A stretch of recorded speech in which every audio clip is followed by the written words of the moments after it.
दोस्तों आईपीएल 2024 का पांचवा ब्लॉकबस्टर महामुकाबला मुंबई इंडियंस और गुजरात टाइटंस के बीच में खेला गया। इस महामुकाबले में दोनों टीमों ने दिखाई अपनी ताकत और लास्ट में आकर इस टीम ने जीता इस महामुकाबले को। तो नमस्कार दोस्तों, आज हम आपको दिखाएंगे इन दोनों टीमों के बीच खेले गए इस रोमांचक महामुकाबले की पूरी हाईलाइट, वो भी विस्तार से।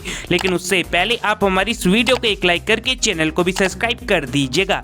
दोस्तों इस महामुकाबले में हार्दिक पांड्या ने टॉस जीतकर पहले गेंदबाजी कराने का फैसला किया, तो वहीं गुजरात टाइटंस टीम की तरफ से पारी की शुरुआत करने के लिए कप्तान शुभमन गिल के साथ रिद्धिमान शाह मैदान पर आई। दोस्तों आज दोनों ही ओपनर बल्लेबाज शुरुआत से ही मुंबई इंडियंस के गेंदबाजों के ऊपर टूट पड़ते हैं और दोनों छोर से ताबड़तोड़ अंदाज में चौके छक्के लगाने लगते हैं। लेकिन तभी पारी के चौथे ओवर की लास्ट गेंद पर जसप्रीत बुमराह ने रिद्धिमान शाह को क्लीन बोल्ड कर दिया। रिद्धिमान शाह 19 रन बनाकर जाते हैं। उसके बाद साई सुदर्शन मैदान पर आते हैं। फिर यहां से दोनों बल्लेबाजों ने देखते ही देखते गुजरात टाइटंस की टीम के स्कोर को 50 रनों के पार पहुंचाया। जहां एक तरफ शुभमन गिल काफी बेहतरीन बल्लेबाजी कर रहे थे, इसी बीच उनके बल्ले से एक शानदार गगनचुंबी छक्का भी देखने को मिलता है। लेकिन तभी पारी के 8वें ओवर में पीयूष चावला ने शुभमन गिल को बाउंड्री पर रोहित शर्मा के हाथों कैच आउट करवा दिया। शुभमन गिल 31 रन बनाकर गए।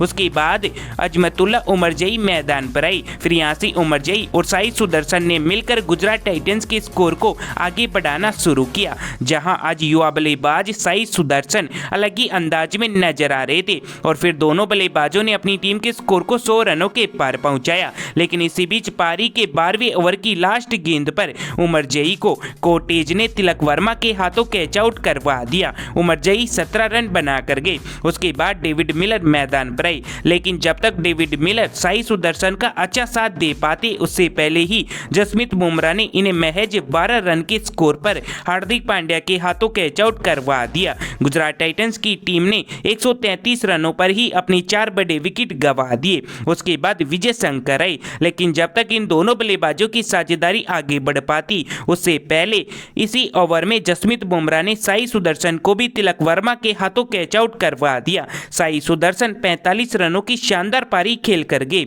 उसके बाद राहुल तेवातिया मैदान पर आई, जिन्होंने आते ही धुआंधार पारी खेली और महज 15 गेंदों में ही 22 रनों की ताबड़तोड़ पारी खेलकर गुजरात टाइटंस की टीम के स्कोर को 20 ओवरों में 168 रनों पर पहुंचा दिया। तो वहीं मुंबई इंडियंस की तरफ से इस पहली इनिंग में जसप्रीत बुमराह ने गेंदबाजी कराते हुए सबसे ज्यादा 3 विकेट्स निकाले थे। उसके बाद इस लक्ष्य का पीछा करने उतरी मुंबई इंडियंस की शुरुआत बेहद खराब रही। जहां ओपनिंग करने आए ईशान किशन पारी के पहले ही ओवर की चौथी गेंद पर 0 रन के स्कोर पर कैच आउट होकर पवेलियन लौट गए। उसके बाद नमन मैदान पर आए। फिर यहां से रोहित शर्मा और नमन ने मिलकर मुंबई इंडियंस के स्कोर को आगे बढ़ाया। जहां नमन आते ही काफी तेजी के साथ रन बनाते हैं, जिसके चलते वो महज 10 गेंदों में ही 3 चौके और 1 छक्के की मदद से 20 रन बनाकर आउट होकर चले जाते हैं। उसके बाद डेवाल्ड ब्रेविस मैदान पर आते हैं। फिर यहां से रोहित शर्मा और ब्रेविस जो गियर बदलते हैं, उसे देखकर तो हर कोई हैरान हो जाता है।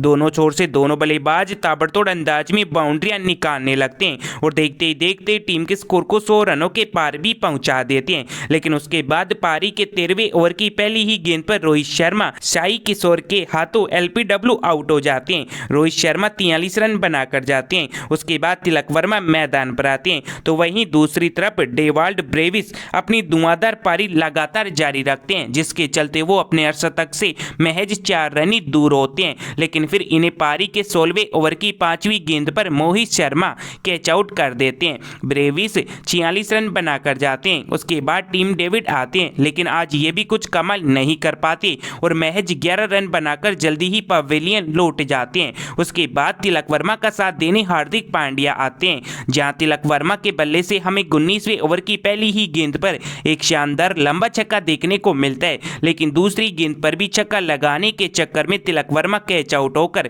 महज 25 रन बनाकर लौट जाते हैं। इसी ओवर में नया बल्लेबाज कोटेज भी 1 रन बनाकर जल्दी ही पवेलियन लौट जाते हैं। लगातार विकेट गिर जाने की वजह से मुंबई इंडियंस को आखिरी ओवर में 19 रन चाहिए थे।